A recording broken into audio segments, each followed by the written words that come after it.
Olá pessoal, tudo bem? Depois de uma longa e tenebrosa demora para fazer um próximo programa, aqui estou mais um dia sob o olhar sanguinário do vigia, como diz o poeta Mano Brown no seu rap. E aí eu quero falar hoje sobre a psicanálise. Ela é freudiana. Claro que depois do Freud, e ele também já sabia disso, e por conta disso ele deixa isso por escrito, né, que outros viriam para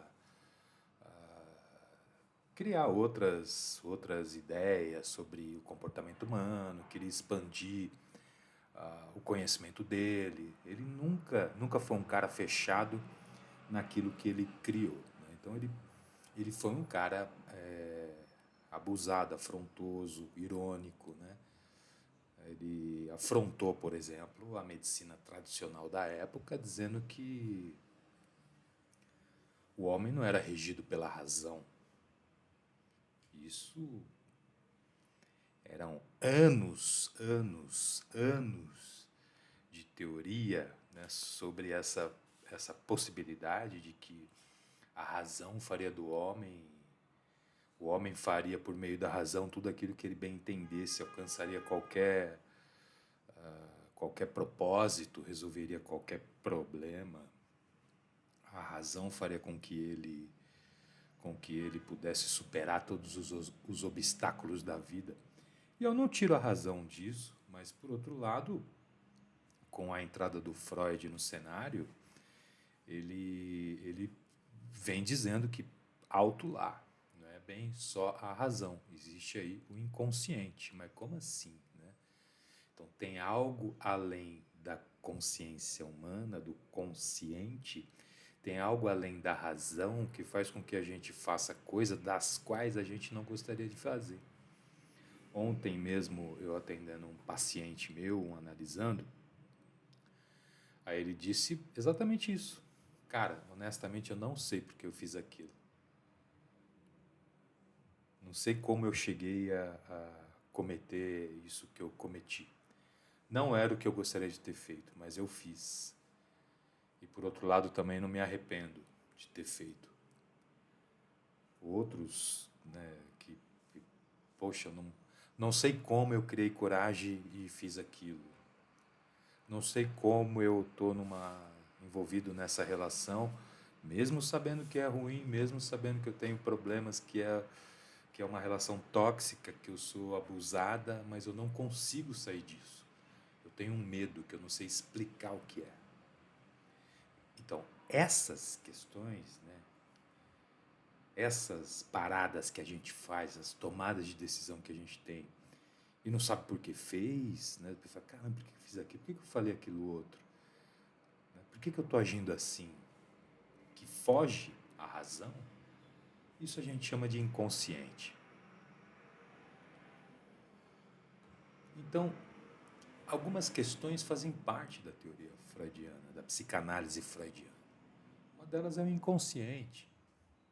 Existe sim uma parte consciente, existe uma outra parte inconsciente.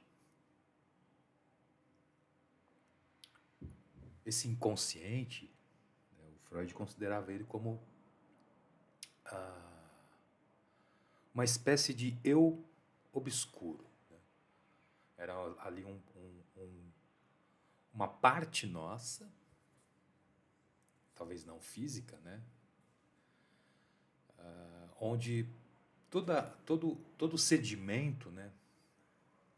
Todo sedimento, toda aquelas lembranças, desejos reprimidos, eles eram armazenados nesse espaço, nesse inconsciente, nesse eu obscuro. E aí, a parte consciente, ela vai o tempo todo se proteger, obviamente, de vivências traumáticas, né, de situações que geram frustração, ou algum tipo de dor, né? Isso tudo normalmente acontece durante a infância, né? Onde existe uma parte que faz o máximo para se defender, uma parte interna nossa, né? Que a gente pode considerar como o nosso eu, faz o máximo para se defender. E na maioria das vezes, a melhor saída nessa defesa é enterrar nas profundezas do inconsciente toda essa carambada de coisa que está acontecendo aí, né? Essa bagulhada de coisa que está vindo aí, que te gera uma vivência traumática, uma situação frustrante, ou algo que te gerou uma dor, né? Muito forte, né? Então, o que o eu faz? Como ele não consegue dar uma resposta objetiva para isso, ele enterra nas profundezas do inconsciente. Só que lá, mesmo lá nas profundezas desse eu, né? O eu, esse eu obscuro, né? Essas paradas que foram soterrada, enterrada, elas vão provocar uma situação por meio de sintoma, por meio de sonho, por meio de atos falhos, por meio de comportamentos que você não reconhece. Então a teoria freudiana ela vai, né, deslizando por vários lugares que vai dar assim, um panorama do comportamento humano. Então quando o camarada Freud vai lá para França ver uma figuraça, né, no hospital francês lá em Salpêtrière, na França, que era um sanatório, um enorme espaço para acolher pessoas com doença mental. E aí ele se apaixona por aquilo que ele vê e tal, e começa a partir dali vasculhar, a pesquisar, a se penetrar nesse mundo, né, do comportamento humano, da mente humana, né, o que leva uma pessoa a se comportar de determinada maneira, como nos casos dos sintomas de histeria que ele via e tal. Então acho bacana, né? E aí ele vai dando ideias. No primeiro momento ele fala de consciente, pré-consciente, inconsciente. Depois ele fala de isso, eu e supereu, ou id, ego e superego. Né? Ele vai falar que o isso, né, o id, ele é regido pelo princípio de prazer. Né? Então ele busca o tempo todo uma satisfação, né? Seja ela por possuir, ou seja ela por destruir o objeto de desejo. Né? O eu, ele ainda não existe nesse período da fase da criança, onde ela quer tudo, né? Ou quer possuir, ou quer destruir, ou quer tudo, tudo é dela. Ela chora, já vem alguém atender, fala, pô, esse choro é de mamar, esse aqui é de trocar fralda, esse aqui é para dar banho, esse aqui é para manha, esse aqui quer brincar, esse aqui quer colo, esse choro já é de ver televisão ou pegar o celular, né? Que hoje as crianças já têm, como diz um outro psicanalista, na verdade foi uma professora psicanalista que disse que o celular ele continua como uma extensão do cordão umbilical. A mãe não se separou do filho, então por meio do celular ela continua tendo contato permanente, onde você está, me manda a localização, me fala a hora que chega, me fala a hora que chegou, me fala a hora que saiu, me fala onde você está, inclusive coloca aplicativos para acompanhar em tempo real onde o filhinho de 25, 30 anos está. Então, o eu, neste momento ainda da fase da criança ali até os 4 anos de idade e tal, ele ainda não é presente, ele não tá formado, né? Ele está em processo de formação, ele vem se formando durante um tempo. E quando a criança nasce, ela é só uma coisa, isso, inconsciente. Ela é puro inconsciente. E aí quando uma criança ela é contrariada, ela vai responder com uma fúria, um ódio, né, tremendo, que não deixa de ser uma representação das pulsões de vida e de morte, né? E o eu vai aparecendo, né? Ele vai surgindo a partir da interação da criança com o mundo, com as pessoas da casa, né? A partir das frustrações que ela vai tendo na vida, né? Uma bronca do papai, um copo de leite quente que ela queima a mão, o arranhão do gato, puxa o rabo do cachorro, ele late, a criança assusta, o velho choque na tomada.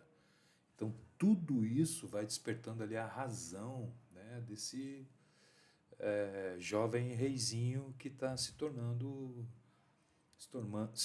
um humano, né? Já vai perdendo a sua majestade e vai se tornando um humano, vai percebendo que no mundo há aflições, há mal-estar.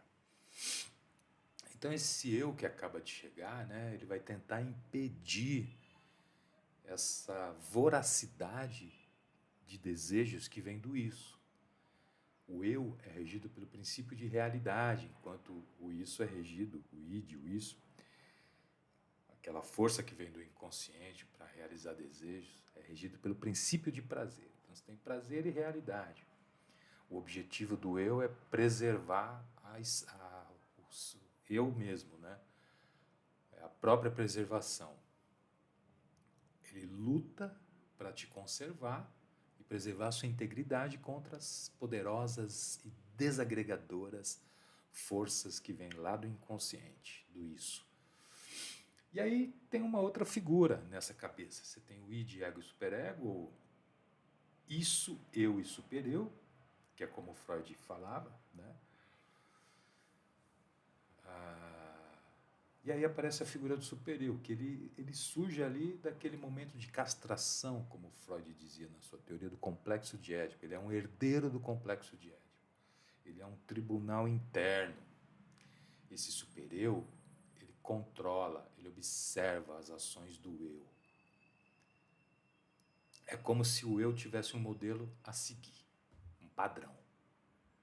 E se ele se desvia desse padrão, ele é penalizado pelo supereu, por meio de culpa, de punição, masoquismo, autoflagelação, autopunição e assim por diante. É cruel. Aí o Freud também tem um momento dele de estudo da histeria, que é o que vai abrir a cabeça dele, a mente dele, o horizonte, os chakras, a iluminar a alma e o espírito dele, graças às histéricas e aos histéricos, muito mais às histéricas, porque a maioria dos casos que o Freud aponta nos seus estudos, nos seus livros, ele cita as histéricas, né? Eu estou fazendo agora, no dia 13 de setembro, uma oficina de psicanálise, que eu vou todo mês organizar uma oficina de psicanálise, é gratuita, o objetivo é falar sobre a teoria freudiana, se possível trazer casos, né, casos clínicos, para que a gente possa, por meio do caso, mostrar ali o comportamento, a teoria freudiana e tal, e assim por diante, mas tornar a teoria freudiana viva nos dias atuais, né? Então foi por meio das histéricas, né? Foi por meio das histéricas que o Freud fez toda a sua descoberta na psicanálise. Aí ele começa lá com a teoria da sedução, passa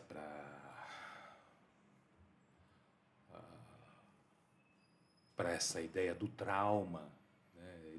Ele acaba sacando que nem todas as histórias de abuso em casa era de fato abuso sexual propriamente dito, mas às vezes era uma fantasia, e a fantasia dessa pessoa era uma realidade para ela. Você não pode ir contra a fantasia da pessoa. A fantasia dela, a realidade dela, a fantasia dela é a realidade dela. Se ela chega falando que, olha, eu sofri abuso na infância, vamos trabalhar com essa ideia. Porque às vezes alguma situação para ela, né, que que aconteceu com ela naquele momento, naquele período, pode ter soado como um abuso. Ou ela pode ter fantasiado também, né? E aí a gente vai trabalhar com essa hipótese, com essa possibilidade. Então esse trauma que era fixado ali na mente dessa pessoa com sintoma de histeria, ele aparecia no corpo dela, né, em forma de sintoma. O fator sexual era sempre a origem dessas psicopatologias, né? E principalmente a sexualidade na primeira infância. E aí ele também, durante esse trabalho com as histéricas, uma delas, né, fala, o Freud, fica quieto. Porque quando eu falo, eu estou limpando a chaminé. Então, ele sacou que a psicanálise podia ter futuro a partir dessa fala e da escuta do analista, né? Então, a cura na psicanálise ela é bonita, ela é transformadora, porque ela se dá por meio da palavra e da escuta, e não por meio de outros caminhos, como os fármacos, por exemplo. Não que eu seja contra. Então, a sexualidade, para o Freud, que também outro núcleo, né, da psicanálise freudiana, é outro item que é importantíssimo na psicanálise freudiana, que é a sexualidade.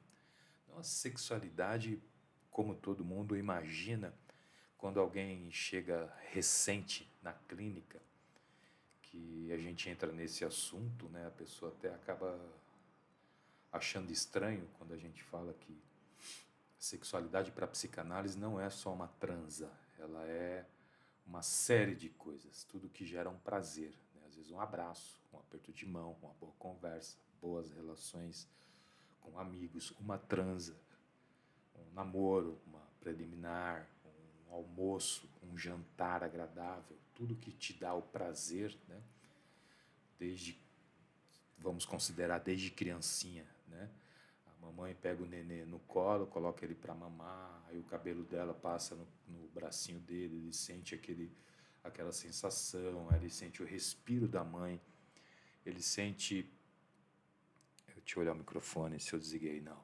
Ele sente ali o respiro da mãe, a voz da mãe, o olhar da mãe, né, o contato com a pele da mãe. A mãe coloca ele para dormir, dá beijinho no rosto, fala que é lindo, passa a mão na cabeça.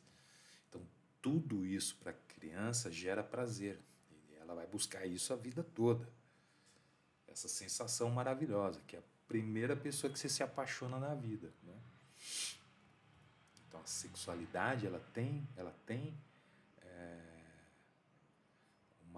é o núcleo da psicanálise do Freud e ela tem uma importância tremenda na psicanálise freudiana. Foi daí que tudo aconteceu.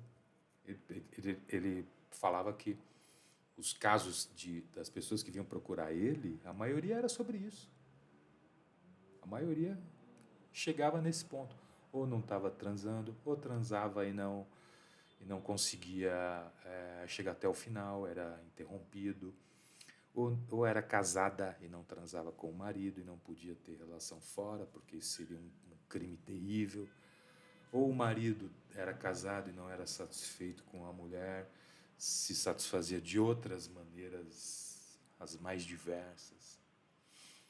Então era sempre isso. Ou eu fui abusada quando era criança, uma série de coisas, mas sempre envolvendo a sexualidade. E aí o Freud vai buscar numa tradição latina a palavra libido, né, que ela significa desejo ou ânsia.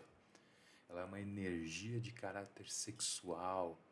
Por exemplo, numa relação de amizade, uma paixão pela arte, ou por alguma área do saber, né, uma relação com um trabalho muito profunda, entre outras coisas, né?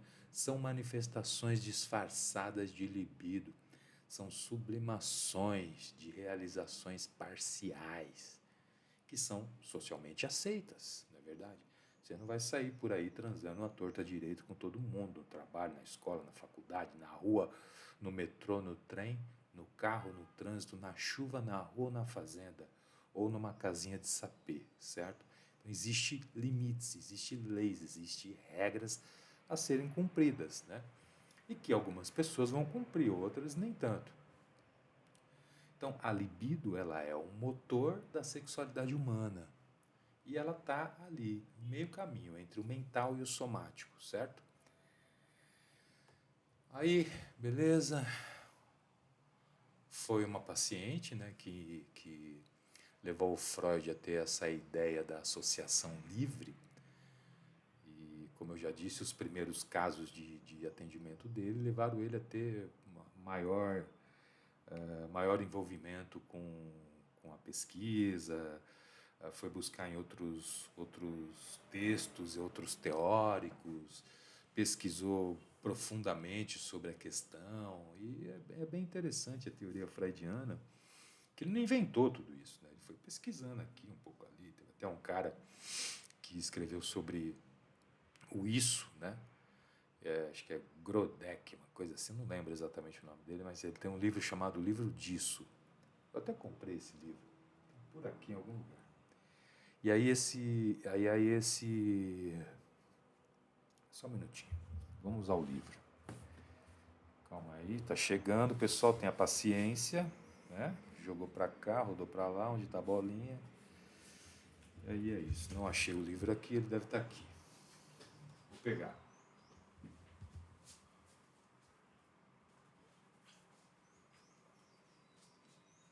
Ele mesmo, Grodeck. Este livro aqui, ó. Tá vendo? É o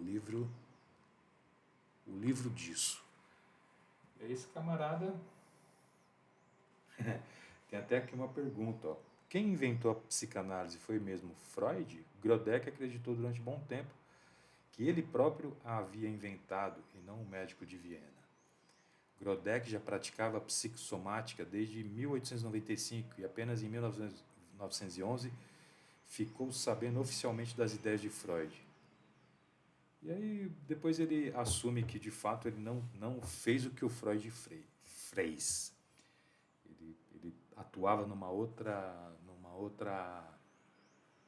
outro campo, né? Na psicossomática.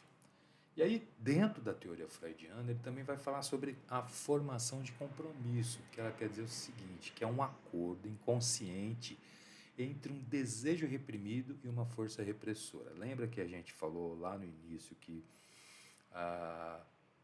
existe situações que eram demais para a criança absorver, gerava um trauma, que era dolorosa, tal, era frustrante, né? Então ela pegava e armazenava isso no subterrâneo lá no mais profundo do seu inconsciente, certo? Beleza. Então esse é um desejo reprimido. Ela reprimiu e aí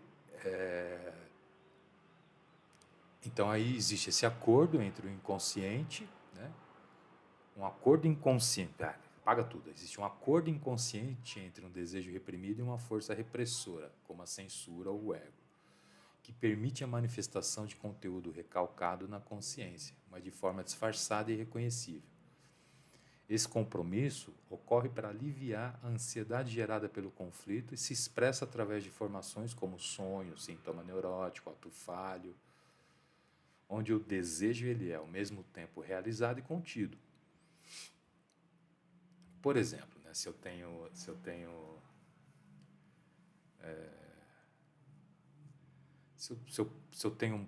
uma questão que foi recalcada e ela volta em forma de sintoma, é uma maneira de eu realizar uma formação de compromisso.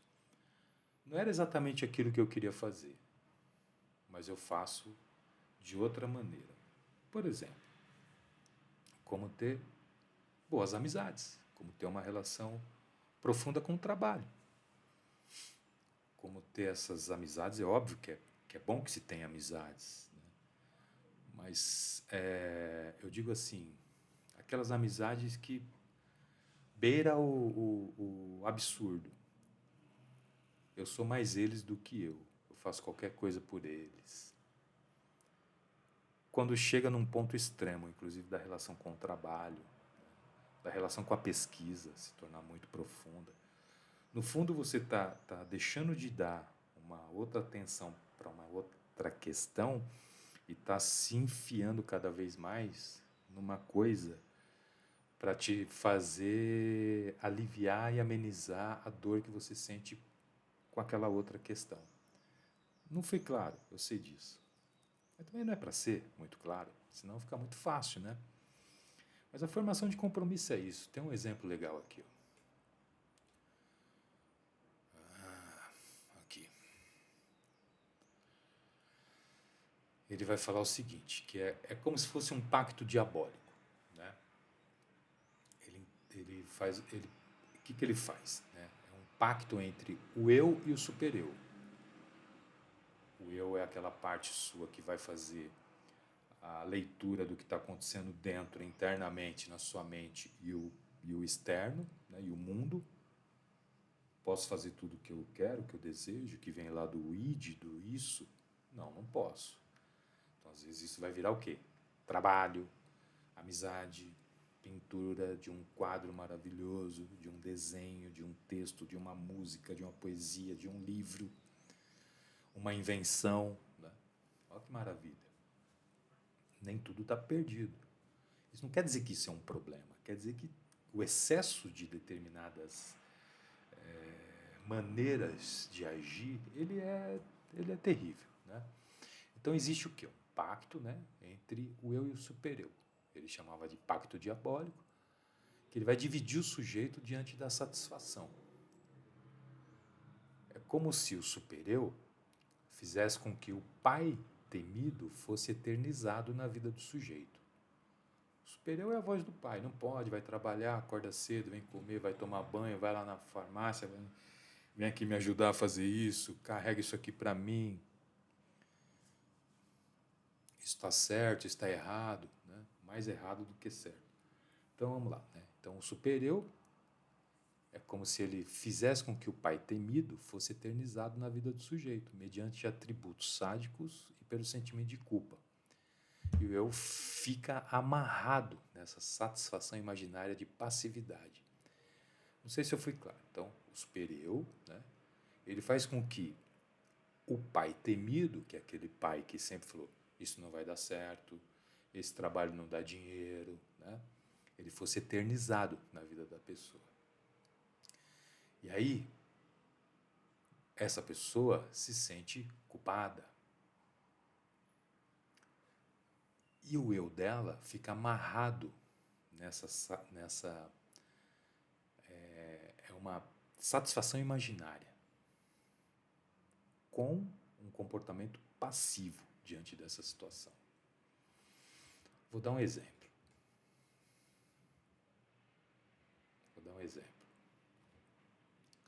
Tem um caso de um pintor, e aí é para encerrar, né? O pai dele morreu e ele fica em melancolia. Ele faz um pacto com o diabo. Então, qual é a ideia do pacto? Meu pai morreu, eu preciso substituir ele por outro pai. Eu vou atrás do diabão. E ele faz o pacto com o diabo.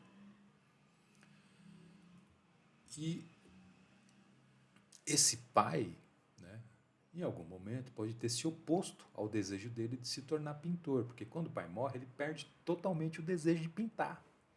Quando o pai estava vivo, ele pintava, desafiava, mas quando o pai morreu, o pai fez mais estrago morto, com um superego cruel, na mente dele, falando, isso não dá dinheiro, isso não é para você, se você fizer, está contra o seu pai, e blá, blá, blá. E ele parou, ele entrou num estado de melancolia, que era uma depressão, né? E procurou criar um pai substituto para fazer com que ele pudesse reaver isso tudo. Né? Então, ou seja, aqui a gente tem esses dois conjuntos de impulso emocional, né, que se opunham, né, ou seja, impulso de natureza afetuosa e submissa pelo pai e impulso hostil e desafiador. Porque quando o pai pode ter se tornado, né, um opositor ao trabalho dele de se tornar pintor, dizendo que aquilo seria incapaz dele ganhar a vida, ele olha para aquilo, depois que o pai morre, né, e aumenta o desejo, né, o anseio pelo pai, como um protetor da vida dele. É uma relação ambivalente. Ao mesmo tempo eu tenho um ódio do meu pai, que eu faço um pacto com o diabo. Olha que coisa maluca, né? Então, quando a pessoa está agindo por meio desses sintomas, ela faz coisas que até Deus duvida, né? Até ela duvida dela mesma. Mas como é que eu fiz isso? É uma punição, não é verdade? Tem muita coisa por trás. Então, eu vou dar essa oficina e trazer esses casos, cara.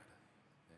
Trazer para o debate esses casos, 3 casos de histéricos, que o pai morre, era uma relação profunda com o pai. Né? Todos eles tinham uma relação profunda com o pai, com a figura paterna. Né? Então é isso. Aí é o desejo da morte do pai, que é próprio da neurose, mas o que caracterizaria a posição histérica seria a reparação desse desejo pela busca de salvação do pai. Como?